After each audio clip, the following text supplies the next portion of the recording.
Hello, my name is Daniel. I'm a professional actor living in Lethbridge, a creative and resilient little city nestled into the coulees amidst the vast prairie landscape of Alberta. This city, its people and views have stolen my heart over the years, much like the works and words of a certain poet, William Shakespeare. Welcome to Thy Bard Shakesonnet, where I sit down with a handful of local Lethbridge artists like myself to both shake down and shake up a handful of Shakespeare's age-old sonnets. Each artist and I will discuss a single sonnet over the course of an episode before creating our very own in the next. 1, 2, 1, 2, 3, 4.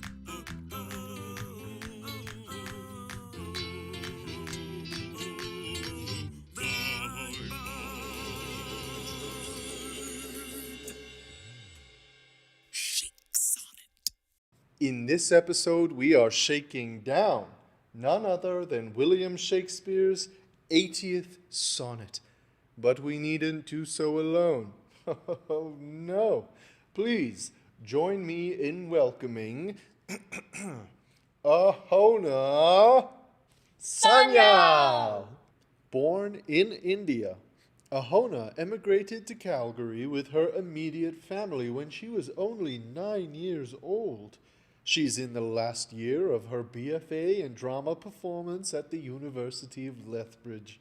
She's trained in dance for over a decade and earned her first Dan Taekwondo black belt by the age of 17. She's an actor at heart, but enjoys all facets of theater and storytelling. Thank you, everybody, for tuning in. I just want to take a moment to acknowledge that we are on Treaty 7 territory, which is also home to Métis Nation Region 3. Let's take a look at Sonnet 80 in its entirety. Oh, how I faint when I of you do write, knowing a better spirit doth use your name, and in the praise thereof spends all his might, to make me tongue-tied, speaking of your fame. But since your worth, wide as the ocean is, the humble as the proudest sail doth bear, my saucy bark, inferior far to his, on your broad main doth wilfully appear. Your shallowest help will hold me up afloat, whilst he upon your soundless deep doth ride, or, being wrecked, I am a worthless boat, he of tall building and of goodly pride. Then if he thrive and I be cast away, the worst was this, my love was my decay. What on earth do you think that this sonnet is all about, overall?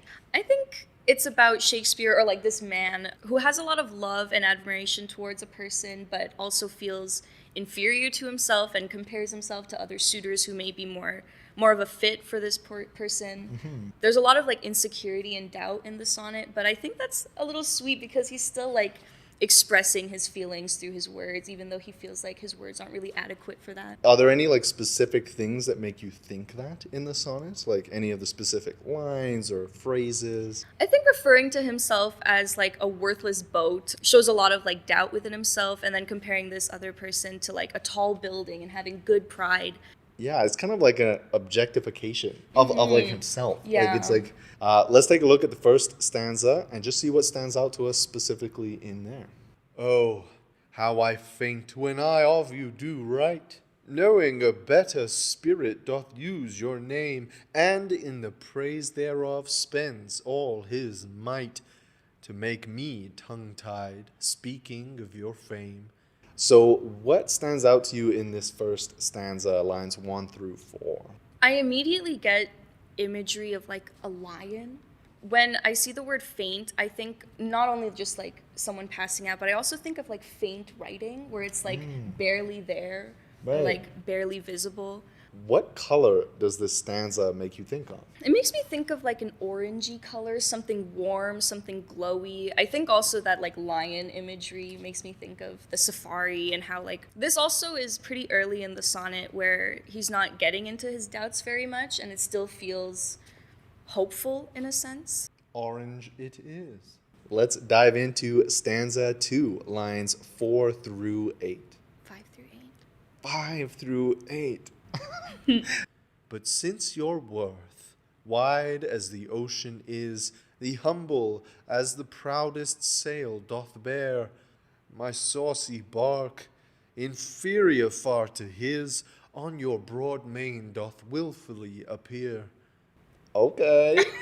Saucy bark. So, yeah, what does this stanza make you think of? What stands out to you in it? Immediately, what stands out is the contrast between humble and proudest, and how they're very different, but they're still sailing on the same sea. Ooh, I have a thought there. We're all in the same storm, but different boats. And I just feel like that kind of connected there. It's beautiful. I haven't heard that. What else stood out to you? Saucy bark.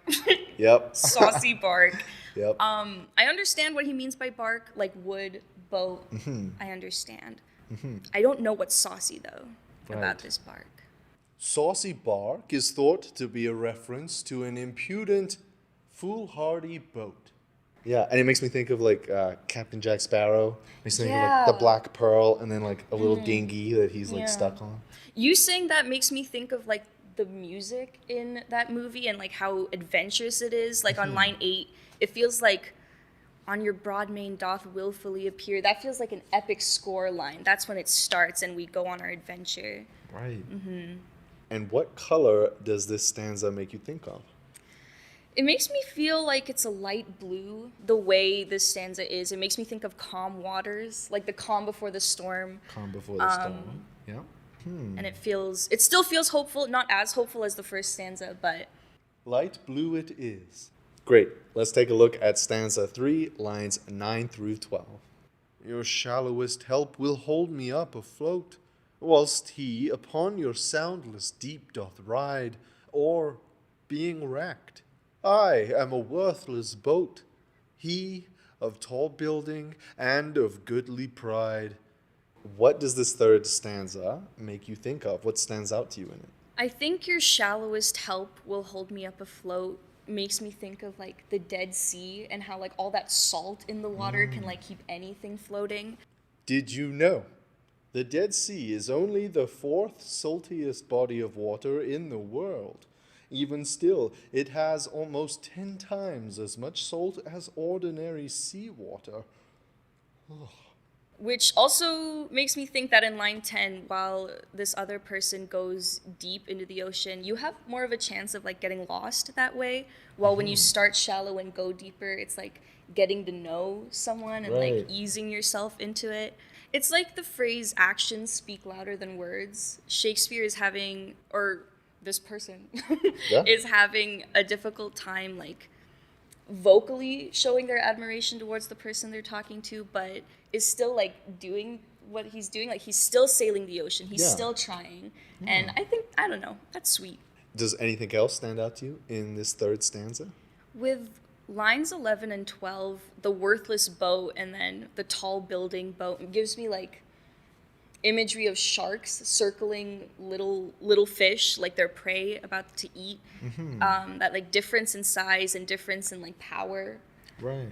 And what color does this third stanza make you think of? This makes me think of like a darker blue than the one before. It just feels very doubtful and like very insecure, and as if he's like closing in on himself. Dark blue it is.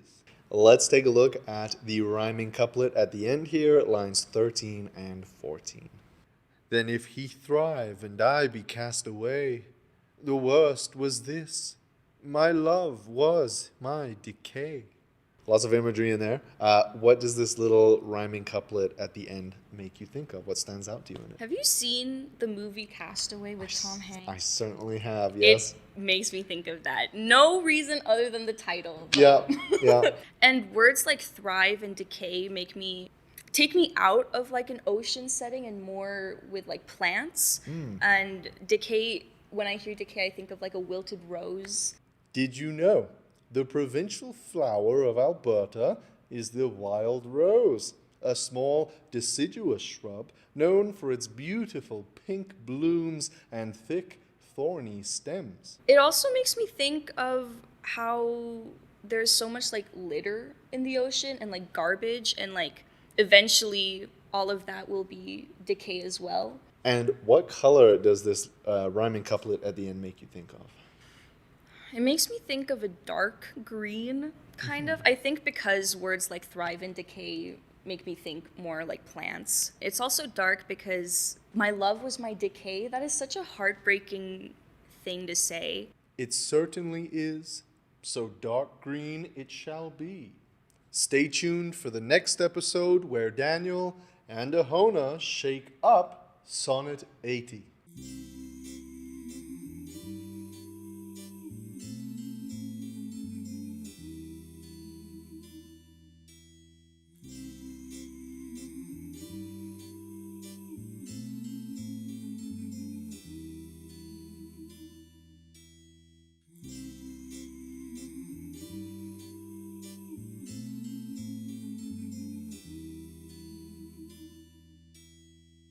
One, two, 1, 2, 3, 4.